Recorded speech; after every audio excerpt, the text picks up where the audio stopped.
Hello and welcome back to DeVlog Zooms. And today I am with the writer, one of the writers of what I think is this year's best post-rock album I've heard. It's going to take a lot to topple it. It is Joe from Pine. Hello. Hello, thanks for having us on, Joe. Hey, it's absolutely awesome. Absolutely great to have you here. Right, a lot of questions because I've been listening to this album a lot. Right, so the first thing that strikes me is the album plays out like one whole piece cut into chapters or acts, as it were. That's how it sounds in my ears. Was it Sure. written with that in mind, or did that emerge through arrangement and album programming later on?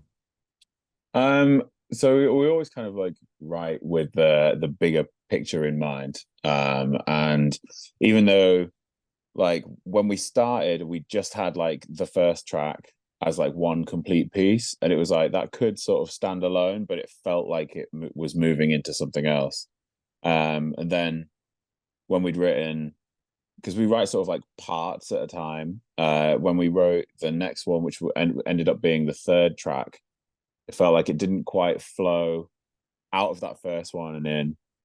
So, but having those two as a kind of like as touchstones, really, you can then work out what we wanted in between. And then it was sort of a case of filling in the gaps with all the parts that we thought felt right. And it's mainly about like feeling, Hmm. like that's the main sort of determining factor in how things get kind of like put together, because it's very rare that we sort of like reach an absolute conclusion with just a single kind of like track or something. Absolutely, absolutely. Yeah, your tracks need space and room to breathe, it feels like. There's a very elemental thing going on.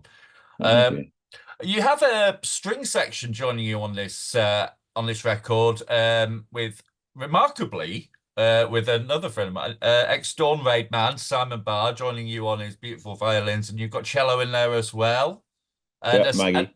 Maggie, yeah, and Yep. a saxophone jumps in at one point. I think I heard. Is- Yeah, there are two different types of I mean I think there are three different types of saxophone on Right. the album.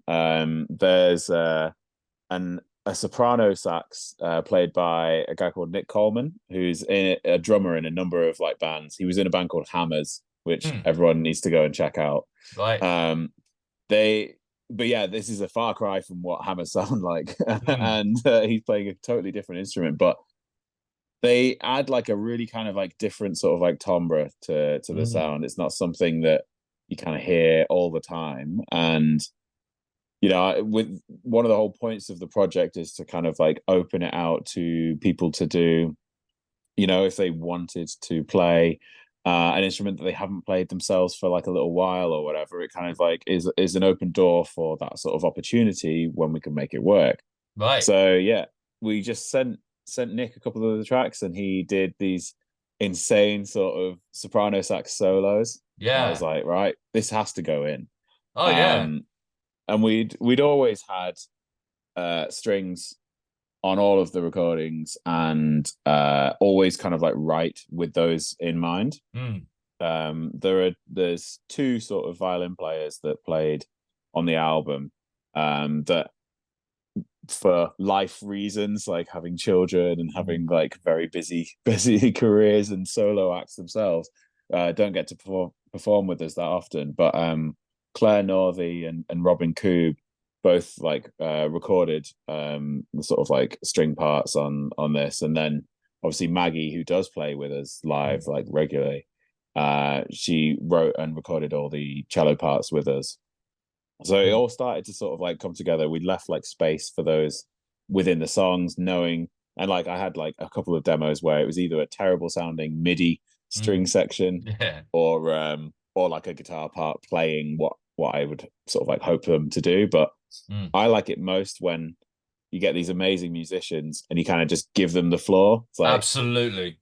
whatever you think. Yeah. Absolutely, that totally rings a bell with me because I'm currently in the process of writing music with lots of these people that I've met on my arc tangent type Oh, travels and brilliant. whatnot. Yeah, it's coming together. I mean, because we make electronic music, but I've started using people who play like in post rock bands, post metal bands, Mm, and stuff like that. And there are no rules with it. Because I think if you're going to collaborate with someone, you're doing it because you want their flavor. So Yeah. to sort of say like do this, do that seems a bit counterintuitive, really. Yeah. So here's a personal thank you from me and the rest of the photographer community who've discussed this backstage after your set at Cult Fest this year. Yeah. What a great idea to do yellow autumnal tones and drench the stage in it, because on behalf of all live photographers, thank you for that, because every photo you took looked beautiful in that light. And so many bands could learn something about that and not use blue or red. Yeah. We So we like exclusively used blue before, and I know that it was terrible for everyone visually. yeah, but you honestly, I can't remember who said it, but I was doing another gig. It was Tesseract or something, and someone said, "Have you caught the Pine set when they're using the yellow? You've got to take Yeah. photos of that because it's so good." So yeah. Oh, thank you. So was that's obviously in reference to the album cover, which is all yellow as well, isn't it? Yeah, yeah. Sort of since like the process for the album kind of like started, there was I always kind of like want to find ways to sort of represent it visually, and it's really difficult for like instrumental or Mm. like largely instrumental things to have a visual sort of aesthetic or whatever that doesn't just like tie to like having just projections. Mm. Because like I love watching bands like that, and I think it adds a real like depth, but I'm always wanting to try and do something a little different. Yeah. And we I'd watched like I can't remember what it's called. It's something about abstract. It's a documentary on Netflix. Mm. And they featured like an artist called Olafur Eliasson, and he does these installation pieces, and it's called Room for One Color, Mm. and he uses the same bulbs that we've got now to just light a completely bare room, Mm. and you just like walk into it, and the because of the frequency that the light is emitted at, it's a very narrow frequency band. You Mm. don't get any actual color. Right. So like the tones of like different pinks in your hand or whatever all Yeah. just become like grayscale, and you kind of like perceive everything slightly differently. Yeah, yeah, yeah. And so like the depth of vision is changed just by taking away the color. uh That's awesome, man. That's so thoughtful. well, I just thought it would be a really interesting thing to try and um like because it is quite a pretentious sort of like band that we're in anyway, so like why not lean into like really trying to do something weird, and the goal was to slightly kind of like while still looking like a normal band on stage, is Hmm. to try and like take away some of that need to sort of like watch us and maybe just like experience the Hmm. place that you were in. Yeah. So with like being, if you're stood in like the front few rows or whatever, you will also experience like the lack of color. But Mm. like if you get your phone out or to text your mate or something, suddenly like little pockets of full range of color will be there as well. And I kind Mm. of really like the idea of trying to Oh, um yeah. bridge that art installation and gig gap, I That suppose. that's so cool because it really was striking, and it was when this other Thanks. photographer had mentioned it to me, and I was like, "Yeah, you're right. Actually, that was really striking." And I don't know if you read my review of the gig, but I was saying how I did, yeah, it was really great. elemental it all felt. It felt like waves of sound and stuff like that. It put me into an arty headspace. So No, that's that's great. you know That's ideal. that's kind of the thing, wasn't it? So Yeah, absolutely. with that in mind, is there, when you're writing, a sort of synesthesia at play as well? Are you thinking in terms of color? Because I know when I'm writing music, sometimes I'm thinking in terms of color and stuff. Is that a part of the Um, process?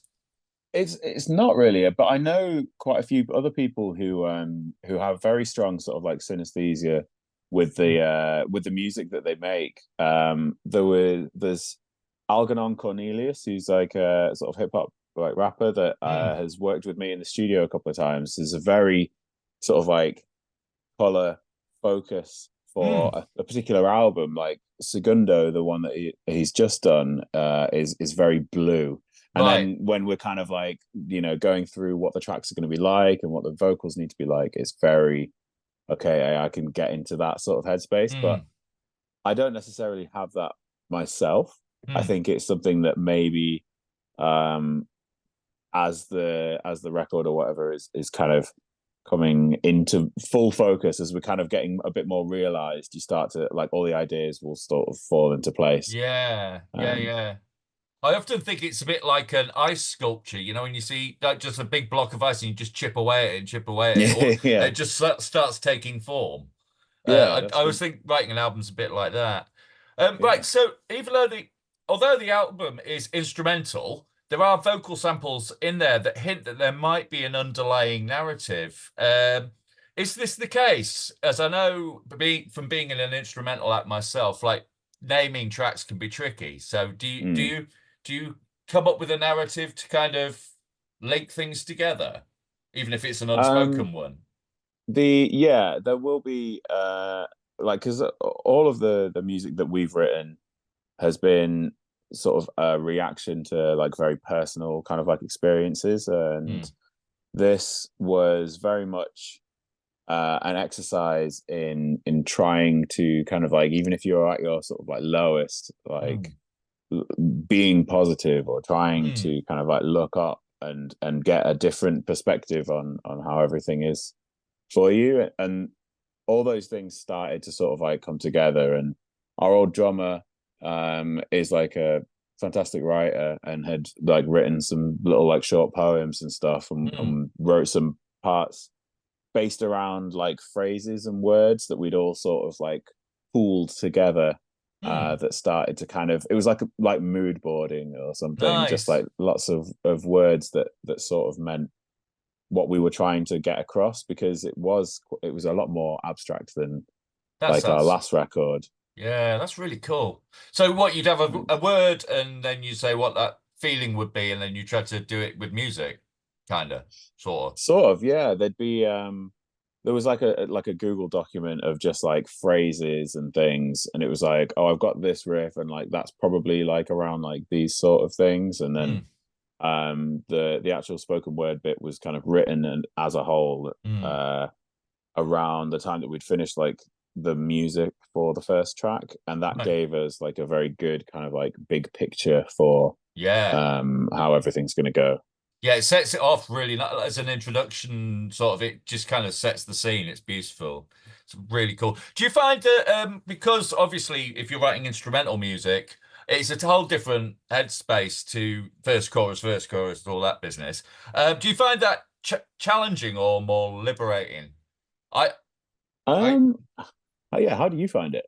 yeah. I had to make this because I started out in ambient electronica sort of warp type stuff, and Yeah. then I started working with vocalists, and myself and my writing partner Nathaniel kind of sort of realized that, yeah, there's actual rules here. We can't just be build, and then Yeah. maybe come back down, maybe not, or whatever. It's like there are rules, and Yeah. and I found that challenging because I hate rules. No, I But think it's good to sort of like challenge any kind of like songwriting convention. mm, But it's also good to sort of like try and follow some of that and interpret it in your own way. Like anything that you can kind of like, you know, the whole sort of like rules are there to be broken. It's like, yeah, do whatever, but then like maybe like see what it's like when you try to mm. take something that, imagine writing an ambient track that actually has sort of like verse chorus sort of Mm. like drones or whatever. Like that could Yeah, be an interesting exercise in it does sound itself. quite interesting.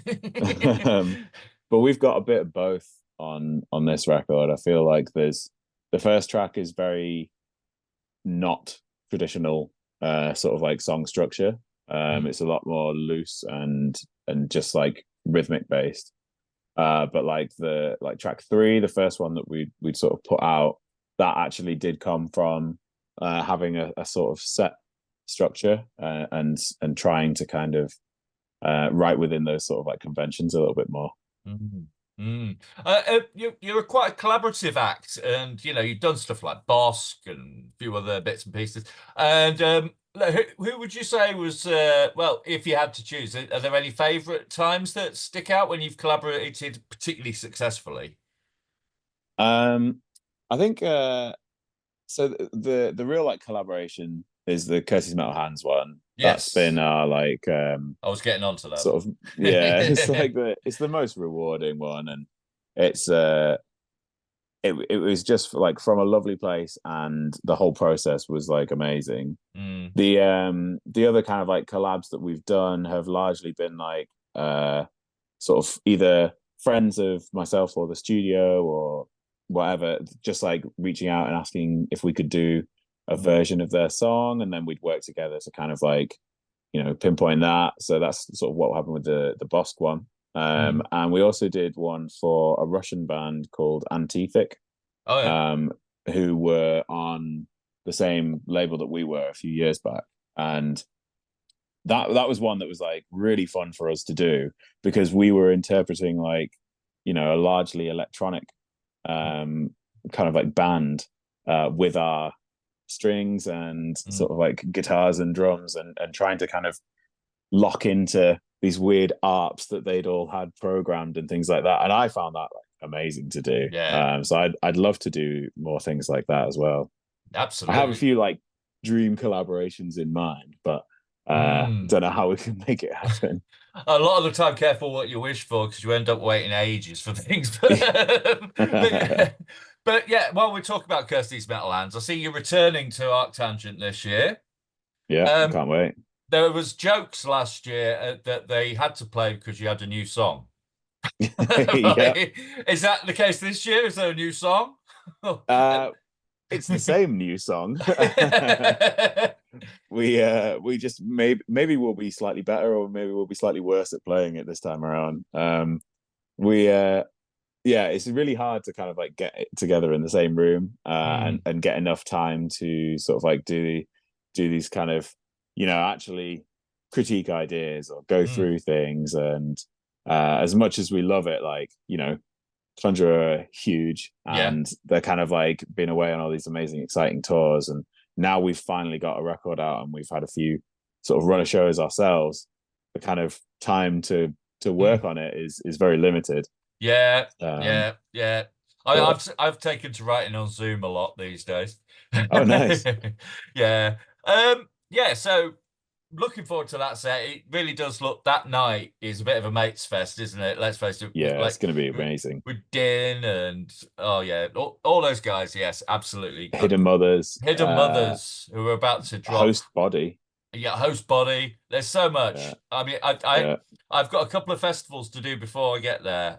So I'll get into Arctangent later. I've got person I do want to see, and that's Ishan because Oh, wow. I adore his record. But Yeah. yeah. So is there anything that weekend that you're particularly looking forward to checking out if you So can? I mean, yeah, the Wednesday is a total mates fest, and then like really the best part of it is like walking around and just like catching up with everyone that Mm, like you hadn't seen since the last Arc Tangent, or yeah.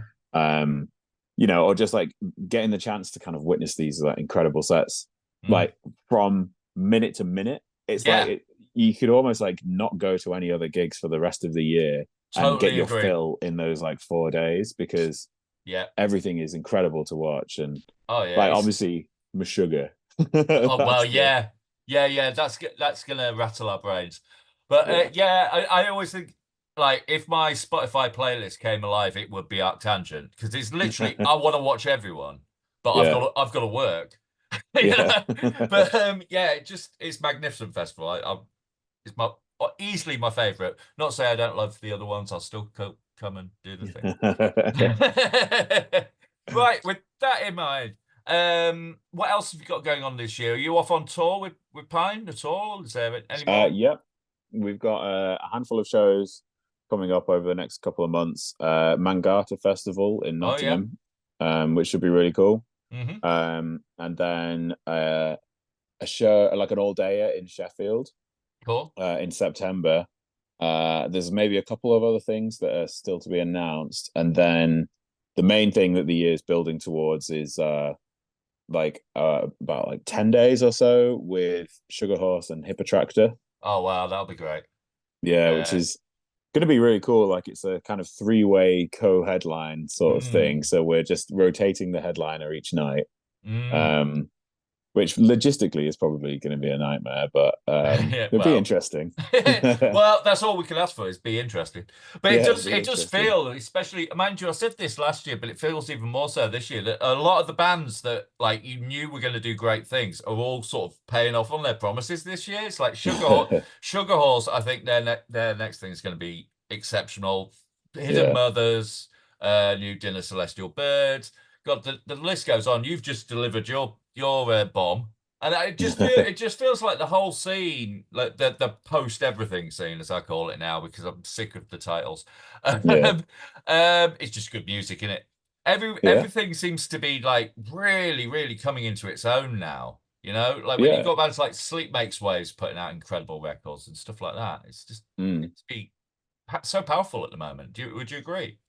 Yeah, no, I mean, I think it's a really good time for kind of like any of these sort of alternative and like underground kind of like scenes. Mm, There's so many shows and so many things going on. it's And like a lot of like really cool records and really sort of kind of like forward thinking records like coming out. And like obviously I'm in a slightly privileged position running a studio that mm, I get to hear and work on a lot of these sort of in the very early days, yeah, and know kind of like what's coming for a few of them. And yeah. there's still like a lot of stuff still to come out that just feels like it's gonna blow people's heads. Oh yeah, the list of stuff. I mean, I get stuff after you, but Yeah. but before everyone else. So I know that there's some crackers coming this summer, like absolute belters. So Mm, very exciting times, very exciting times. Well, thank you so much for talking to me today. This has no been an problem. absolute pleasure, and thank you for being on our brand new channel, DeVlog. And yes, I will see you at Arctangent, no doubt. Awesome. Yeah, we'll see you there, man. Okay, thank you for being with us today, mate. Thanks so much for your time. Take care.